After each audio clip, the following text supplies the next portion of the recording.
A Pangu is depicted as a male. In other words, why not a female? Hello class, welcome back to Mr. He's Chinese class. So I'm going to deliver a session regarding the Chinese theology or Chinese myth about the Creator. In the world, different nations has different legend or myth or theology regarding the creation of the world. The Chinese myth, Chinese theology, starting with a male god. His name is Pangu. Gu means old. Pangu means very, very, very old. I'm going to briefing the process of the creation for you guys review. But before that, we're going to talk a little bit more theoretical.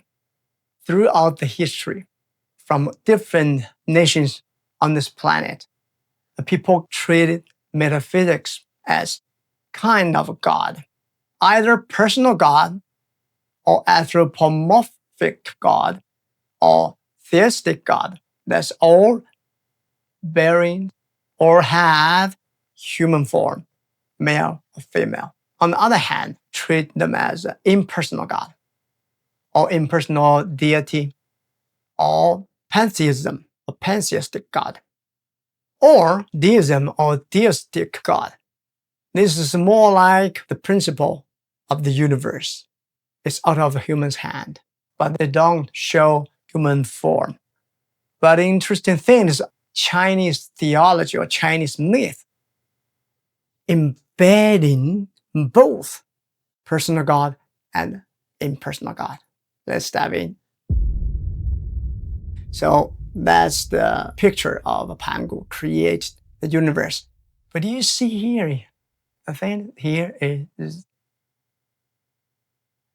sun, here is the moon.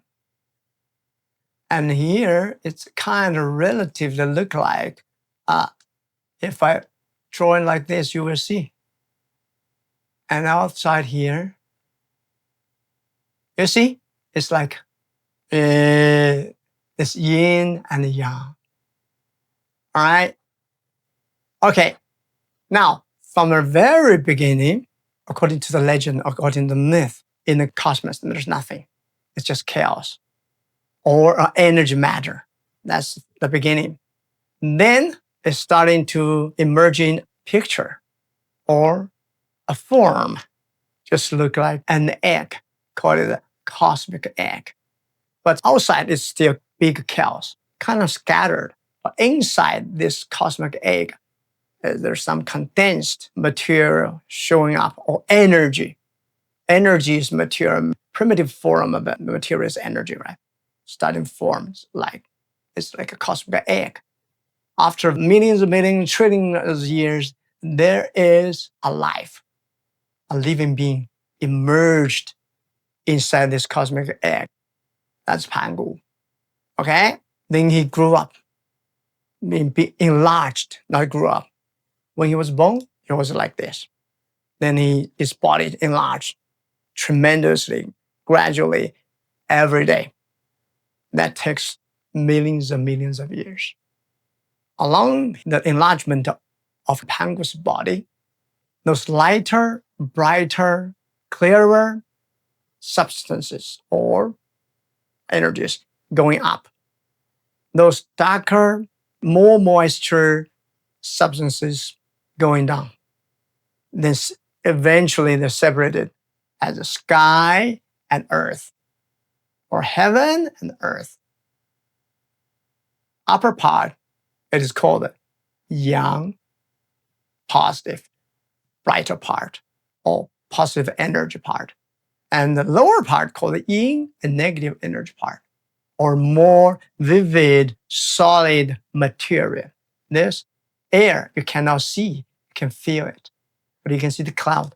When all the qi, called the qi, move around, condense, you can see cloud, you can feel the wind blow, and then you can see light, everything is up there, belong to yang. All the solid stuff, material, become yin, separated. Now, sky and earth, heaven and earth separated. along with the enlargement of Pangu's body. You want to remember all this process because I'm going to open up your mind at the end of this story. Okay. Now, then when it's stabilized, it stay for many, many hundreds, millions of years. Then Pangu is getting old and he's dying.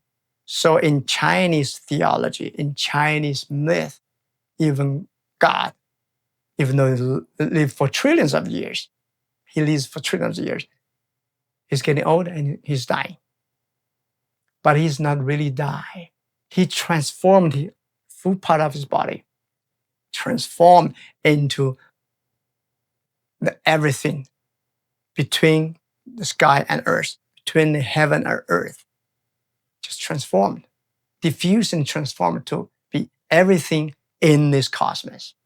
So he's not really dying, he just transformed. But in Chinese theology, the process of dying is called a 垂死. Because in Chinese philosophy, ancient Chinese philosophy, dying is the other part of living, 生. This is the yang side, this is the yin side. Dying is not really dying. Living is not really living. Dying is part of living. Living is part of dying. It happens every single minute, every single second, which is true. See, in your body, in your very body, every single second, millions of cells are born and millions of cells are dying. That's how you can maintain the life.